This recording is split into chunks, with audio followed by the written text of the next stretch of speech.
Hi, everyone. This is Karen. I'm one of the educators here at Bywater Solutions, and I just wanted to welcome you to our webinar today. I just want to make sure, everyone, that you can hear me okay.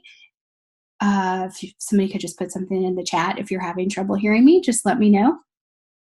So today we're going to be looking at some of our upgrades. Okay, great. I can see some people can hear me. Okay, good. Thanks. So today we're going to be looking at our upgrades for the OPAC and for public services. I'm joined on our webinar today with Margaret.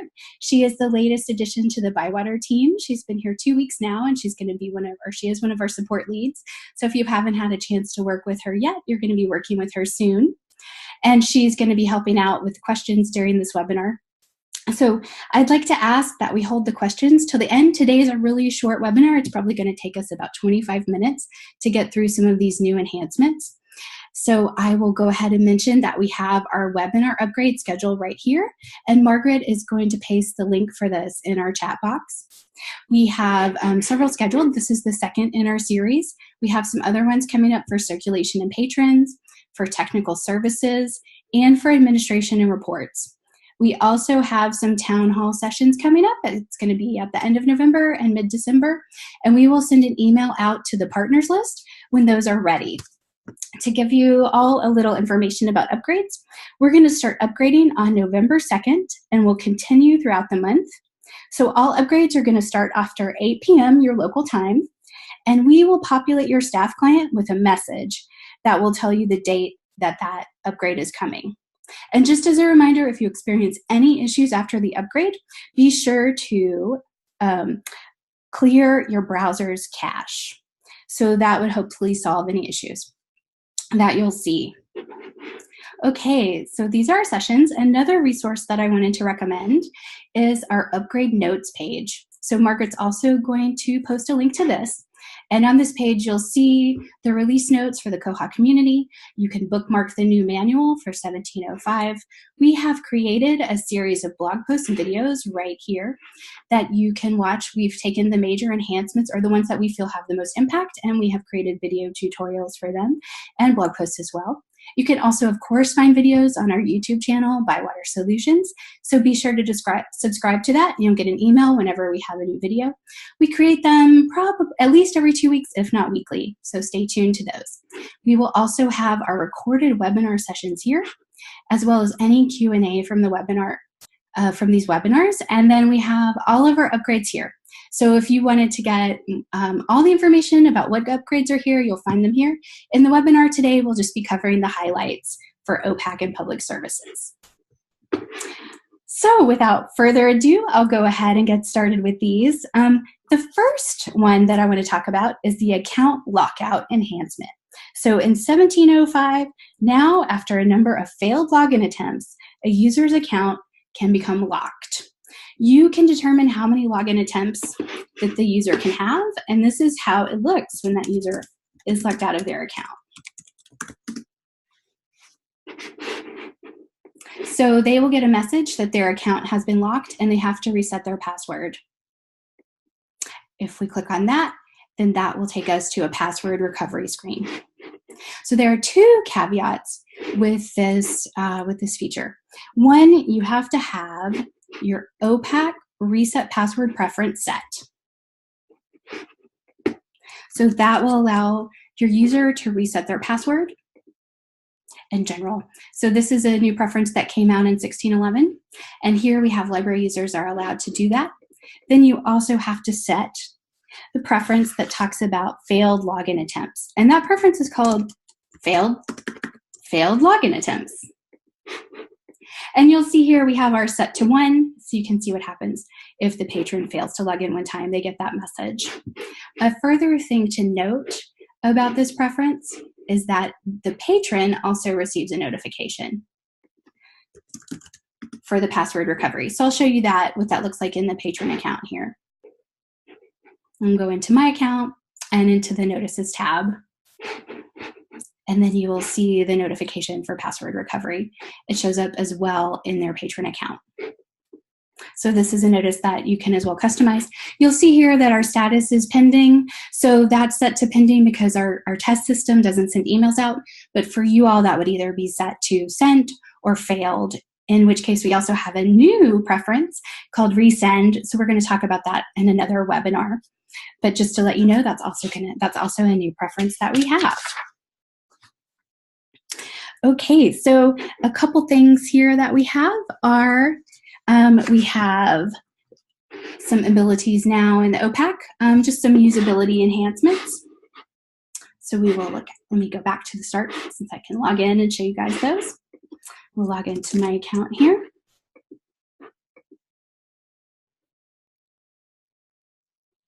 Okay, so one great new enhancement that we have is this ability for patrons to leave a note. So when they go to their summary, they will see this note page. I wanted to point out this top one because the patron left a note and the account was renewed. So, or rather the item was renewed. So the patron still has that note showing.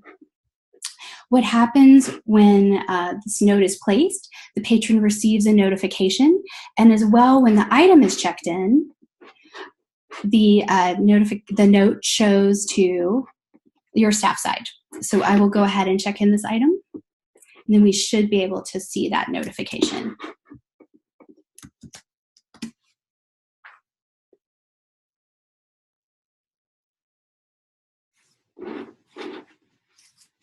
So this is where that patron note pops up, and it says last page missing.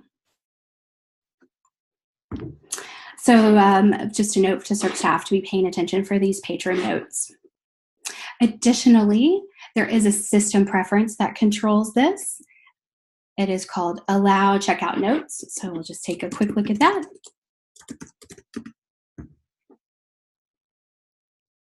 And this is a system preference where you can allow that or not allow that.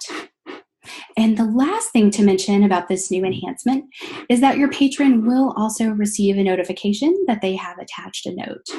So they will be emailed, or they will receive an email from the system saying that they have attached this, or that they have attached this note. So I'll show you what that looks like in the patron account again under notices. Okay, patron issued note right here. So it says that I have added a note to the item.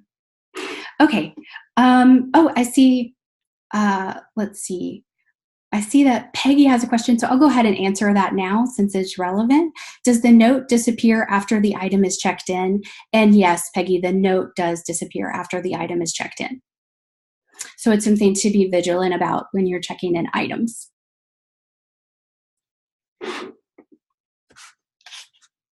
Okay, the next preference we have, as you'll see, a lot of these preferences in 17.05 have to do with usability. So one new preference we have is the ability to sort reading history by author. So in the patron account, I can look at my reading history now if you have this enabled for your patrons, and they can sort the order by author. So just a nice little new enhancement, a little way for your patrons to just be able to sort their materials in a more user-friendly way. Okay, up next, we have the ability to allow patrons to edit their patron attributes. So we have a couple patron attributes set up here under your personal details. This is where they would appear in the OPAC. Of course, all of this patron information we have editable by the patron. And then at the bottom, you will find the patron attributes. So you have a fun one here, favorite color. So I'm going to select mine, which is green, and I will submit my request. What happens once the patron submits the request, they get this notification that a library will review their updates, just like every other change that you see coming from the OPAC. We have right here, patrons requesting modifications. And you can see in my account that I have submitted that and I get the favorite color here as green, and so I can approve that. And that change goes through to the patron account. To show you how to make these editable, we're going to go into administration and then into our patron attributes. They are located right here. And we can go into one that we didn't see, which was PC, and say we want to make this editable. So we will go in. If you try to click here, it doesn't work. First, you have to check display in OPAC, and you have to check to display this in the OPAC, and then it will allow you to add that where you can make your patrons editable.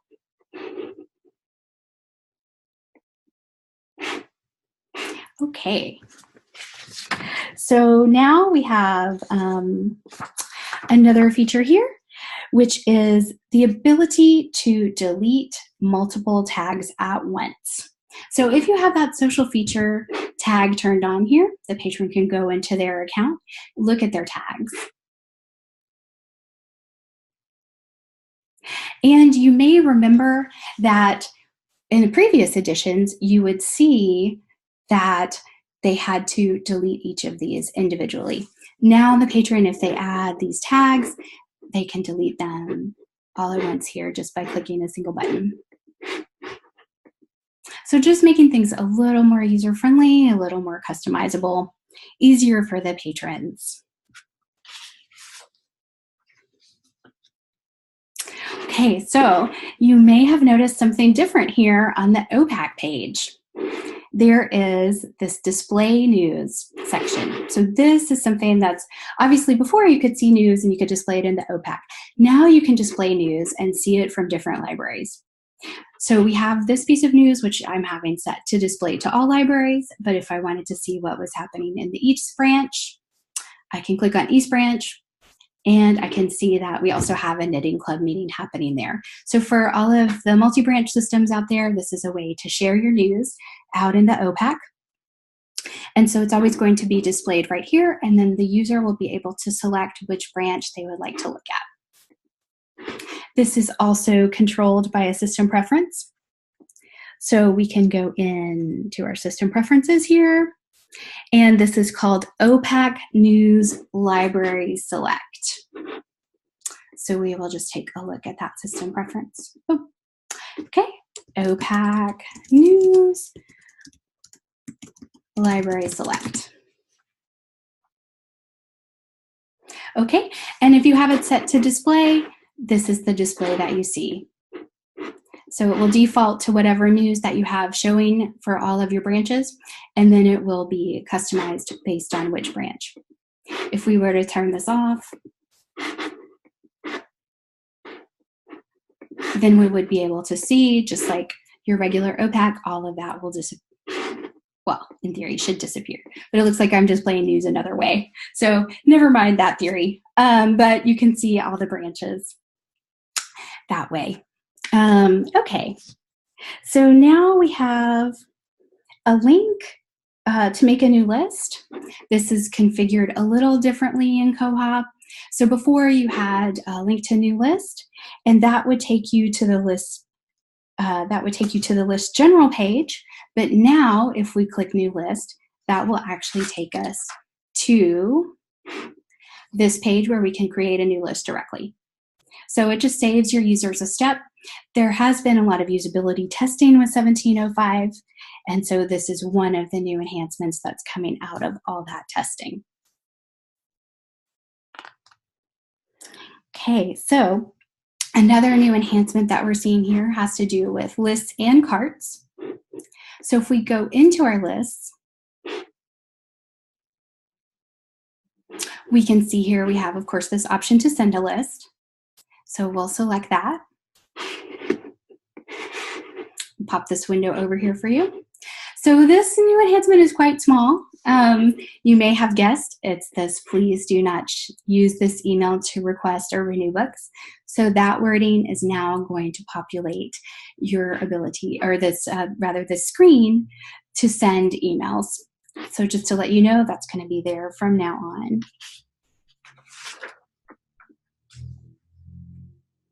All right, so now we have a couple new things to look at in the OPAC. We have subscriptions in our OPAC table. So let's look at computers in libraries.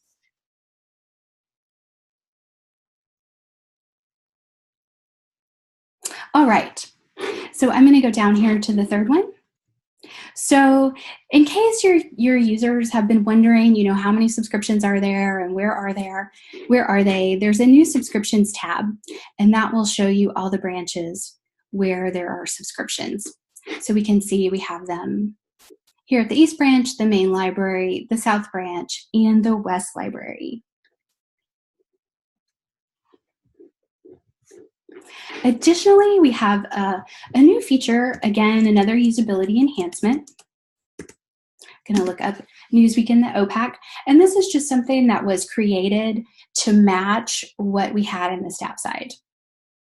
So it's just a little bit of a kind of slight tweak in our OPAC display here. And it's very tiny. I wonder if anybody else spot it.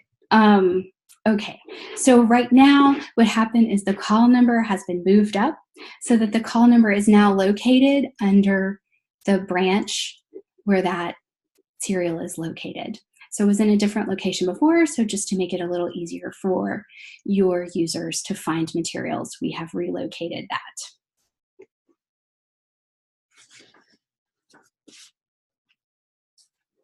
All right. So is anybody out there using auto renewals?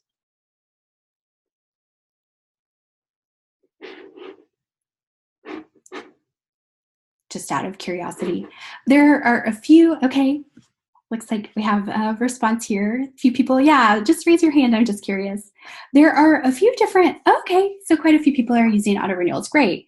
So what you're gonna find now in Koha, there are a few preferences for auto renewals.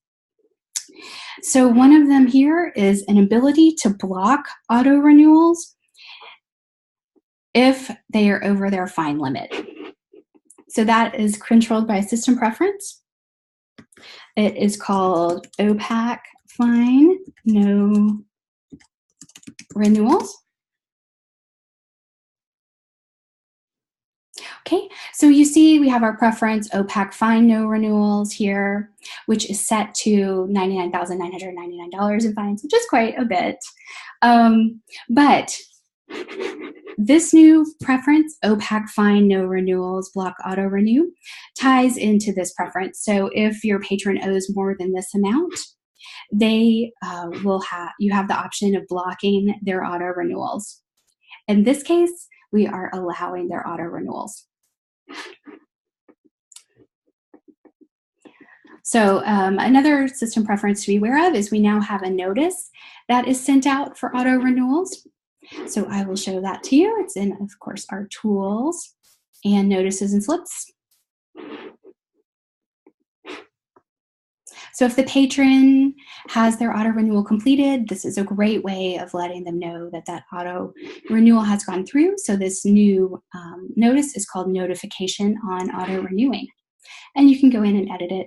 We have it set up for you, so it's customized. In this case, all this code means that there are different instances. So if it doesn't renew, it will give the patron a reason why it's not renewing. And then as well at the bottom, you'll see the following item has correctly been renewed and is now due. So when the items are auto-renewing, they'll get this notification. And Danny has reordered the way that the cron jobs are going out. So if they're getting a due notification, that's going to come second. First, they're going to get their auto-renewal notification, so they'll know that those items have been renewed for them automatically. And just to show you how that looks for the patron, I'm going to go into my field and show you what that notice looks like.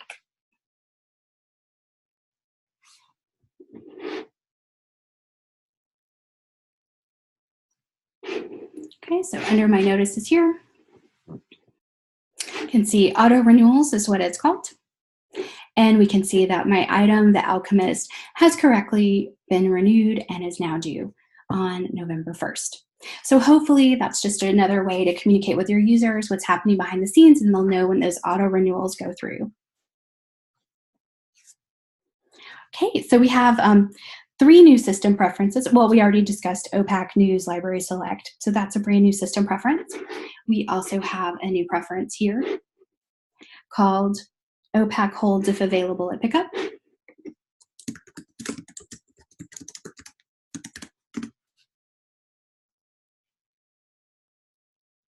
And this will allow your users to pick up holds at libraries where the item is available.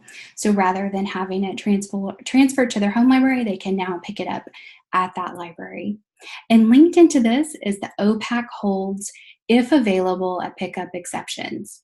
So these are the patron categories that you don't want to be affected by the OPAC hold. So if you didn't want your children, for example, to be able to pick up holds at libraries where the item is available, you can just set that patron category or alumni for academic libraries. So those are some of the features that we have. And we also have removed, just to let you know, we have removed in this latest version of Koha, the shelving location from the pull down in the advanced search feature of the OPAC. So we will no longer find that here located in our advanced searching. So that is a slightly different feature.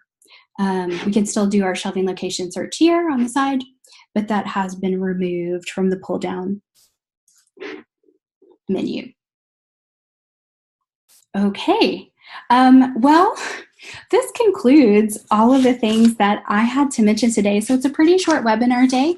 I see we have a number of questions, so I can go ahead and answer those. Margaret, could you let me know the first question? Certainly. Our first question is from Rhonda. Her question was, will the message be transmitted via SIP at check-in?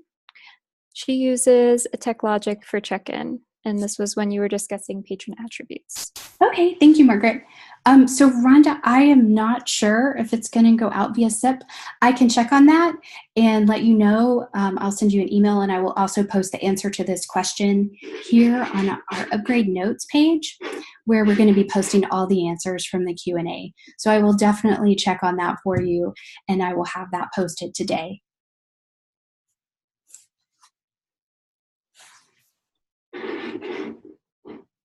Okay, so Margaret, the next question? Our next question is from Heather, when you were discussing some of the list features.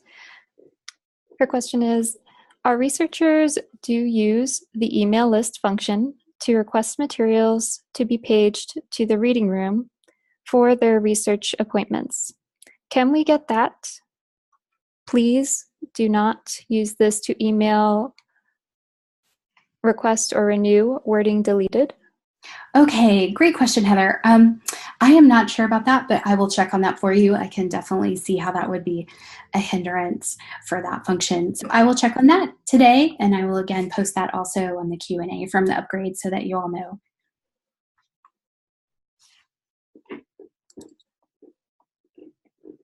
I see we have quite a few people using auto renewals, so that's great. Okay, next question. Next question is from Nancy. I saw a button there for subscribe for notifications of newly received issues or something like that for periodicals. Is this new? And this is when you were discussing auto renews.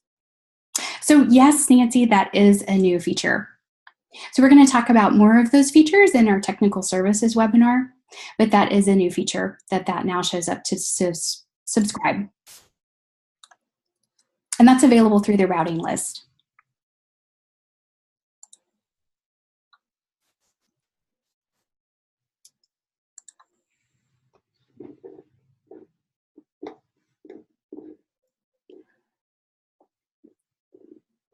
Okay, do we have any other questions, Margaret? We do. Our next question is from George. Concerning the patron notes, where are the notes stored in the database? Great question. And I don't know the answer to that. I will get in touch with Nick and see where those are stored. So as far as the patron notes go, what you will see on the staff client and also on the OPAC side is they simply disappear. So I'm not exactly sure where they're stored. I think it could be possible for us to get a report written for that if you guys are interested in having a list of those notes. So I will definitely find out where those notes are stored.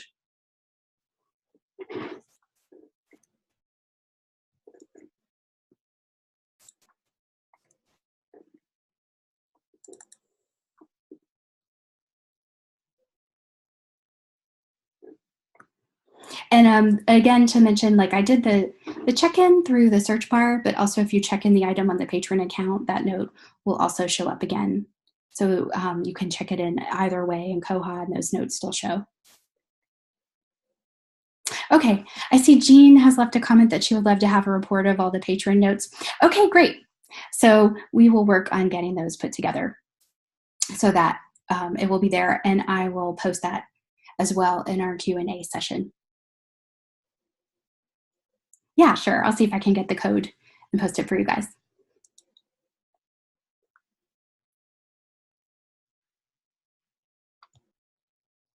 Okay, any other questions? Yes, we have another question from George.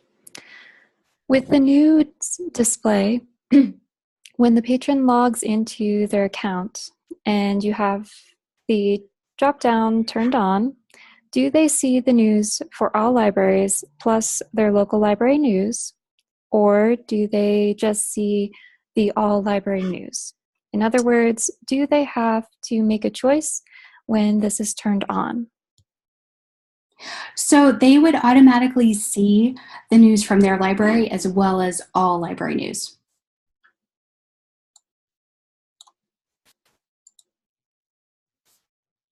Okay, good. Hope that answered your question, George.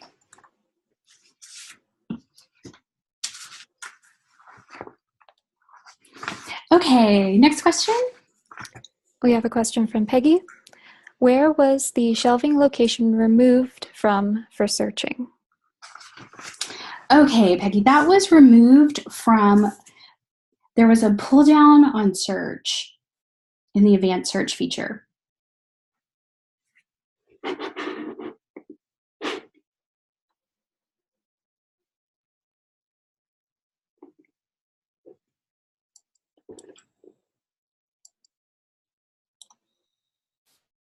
And so that's just not there anymore.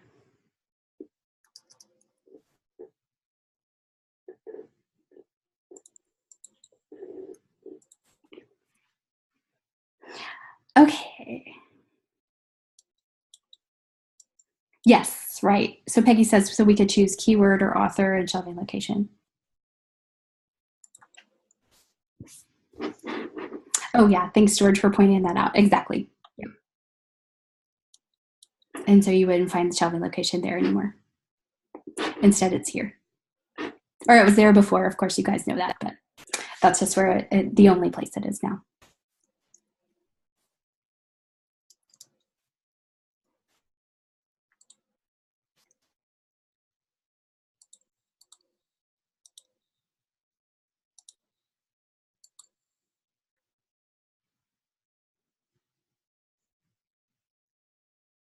That was the last question I had logged from our chat.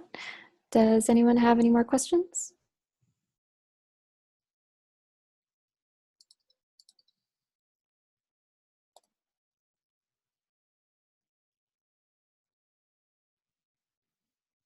Okay, it doesn't look like we have any. Of course, if you have questions later, you can always chat with us or open a ticket. We're always happy to answer your questions, of course. So I will work on getting answers for those. Today was a little short. We'll be covering quite a few of the same things tomorrow in the patrons, with 3 or 4 exceptions of new patron things. So just to let you know what we're going to be covering there. And then, of course, we have all of our other webinars coming up over the next 2 weeks. And again, we will start those upgrades on November 2nd. So thank you all for taking the time to join us today. And if there's anything we can do to help, just let us know. So I will post all of the answers to those questions, hopefully by the end of the day today.